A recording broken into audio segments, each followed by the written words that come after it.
YouTube family, कैसे हैं आप लोग। उम्मीद करती हूँ आप लोग खैर खैरियत से होंगे और खुशबाश होंगे।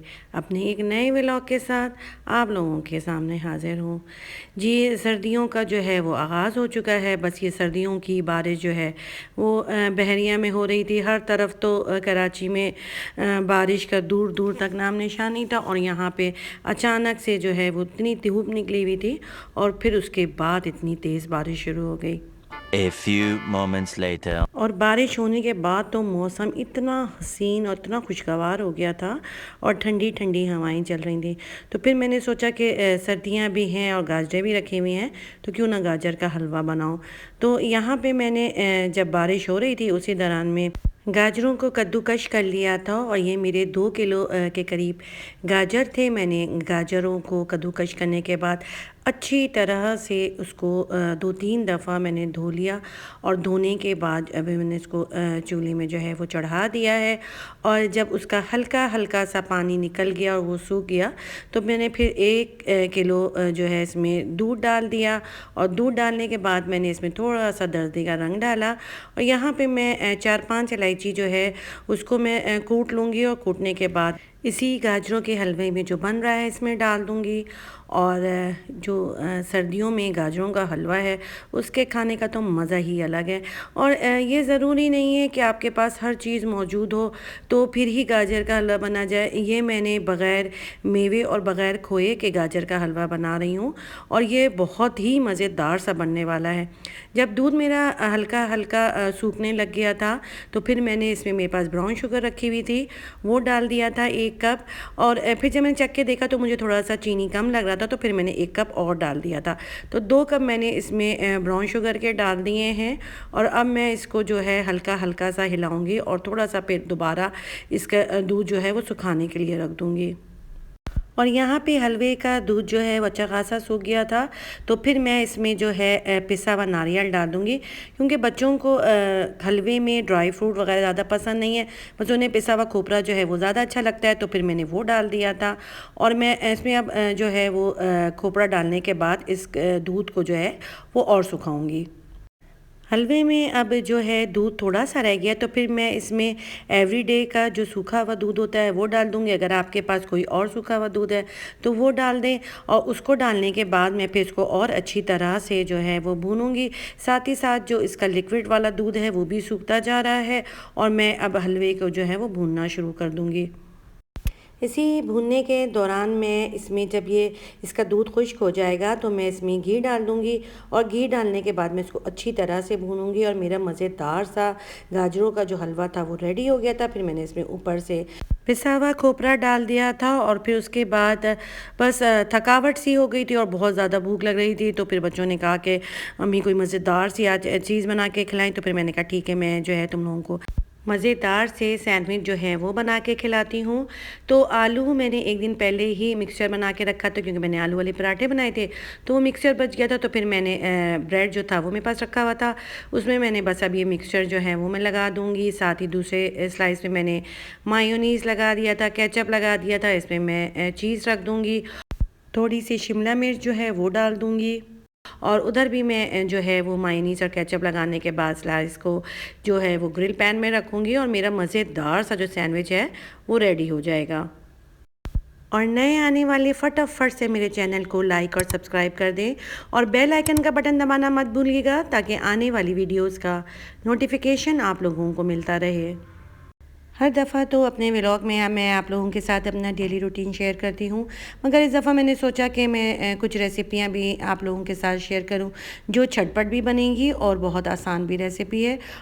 और ये चीज़ें तो तकरीबन सभी घर में मौजूद होती हैं, तो आप लोग ज़रूर इन रेसिपीज़ को ट्राई करिएगा, और आप लोगों को ये रेसिपी ट्राई करने और खाने में बहुत ही मज़ा आएगा। और जी, यहाँ पे मेरे मज़ेदार से सैंडविचेस जो हैं वो रेडी हो रहे हैं। साथ ही मैंने चाय का पानी भी चढ़ा दिया था। बस सैंडविचेस के साथ हम चाय पियेंगे, और चाय पीने के बाद जो है फिर मैं अपने रात के खाने की जो है वो तैयारी करूँगी। और आज खाने में जो है वो मैं क्रीमी हांडी बना रही हूँ, जो बहुत ही मज़ेदार बनेगा, जिसकी मैं रेसिपी भी आप लोगों के साथ शेयर करूँगी। 2 hours later. अच्छा जी, यहाँ पे मैं बना रही हूँ क्रीमी हांडी और इसमें बहुत ही कम चीज़ें डलेंगी मगर बहुत ही मज़ेदार बनेगा। मेरे पास बोनलेस चिकन रखा हुआ था तकरीबन 1 पाव के करीब। मैंने वो ले लिया था। साथ में मैं इसमें अदरक लहसुन का पेस्ट डाल दूँगी और इसके साथ मैं इसमें डाल दूँगी व्हाइट पेपर आधा चम्मच, नमक डाल दूँगी जो हस्बे ज़ायका है और इसके अलावा तकरीबन 4 टू 6 स्पून जो है वो दही है वो डाल दूँगी और इन सारी चीज़ों को डालने के बाद मैं इसको अच्छी तरह से मिक्स करूँगी और मिक्स करने के बाद मैं इसको 2 से 3 घंटे कम से कम जो है वो फ्रिज में रख दूँगी ताकि जो मसाला है अच्छी तरह से जो है वो मिक्स हो जाए। यहाँ मैंने पतीली में जो है ऑयल गरम कर लिया था। इसमें मैंने प्याज जो है वो काट के डाल दूँगी। साथ ही इसमें मैं हरी मिर्चें जो हैं वो डाल दूँगी और इसको हल्का हल्का ब्राउन करूँगी।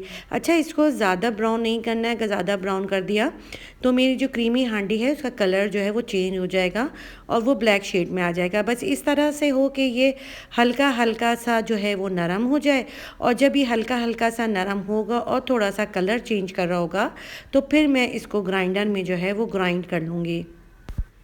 मेरा प्याज जो और हरी मिर्चें जो थी वो हल्की हल्की नरम हो गई थी, तो ये अब जो है वो ग्राइंड हो गया है और ग्राइंड करने के बाद ऑयल जो था वो मेरा गर्म ही था, उसी में मैं ये वापस डाल दूँगी और मैं इस मसाले को हल्का हल्का भूनना शुरू करूँगी और इसके बाद मैं इसमें अदरक लहसुन का जो है वो पेस्ट डाल दूँगी और पेस्ट डालने के बाद मैं इसको हल्का हल्का भूनूँगी और जब ये हल्का हल्का मेरा भुन रहा होगा तो जो मैंने मैरिनेट किया हुआ चिकन रखा था इसमें मैं वो भी डाल दूँगी।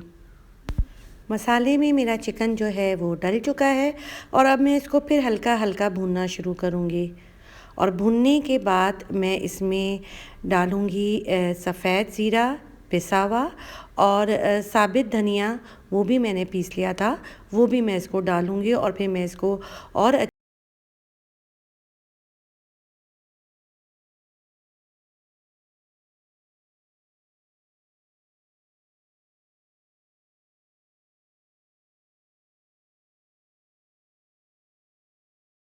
जाएगा तो फिर मैं इसमें पानी थोड़ा सा डाल दूँगी और पानी मैंने जो है वो गरम लिया था और वो डालने के बाद मैं इसको हल्की आंच में ढक दूँगी और ढकने के बाद उसको पकने के लिए रख दूँगी और जब ये पक रहा होगा तो फिर मैं ढक्कन हटा के देखूँगी तो ये चिकन जो है मेरा थोड़ा सा सॉफ्ट हो रहा था। फिर मैं इसमें दही डाल दूँगी और दही डालने के बाद मैं इसको अच्छी तरह से भूनूँगी और फिर मैं इसको थोड़ा सा और गलने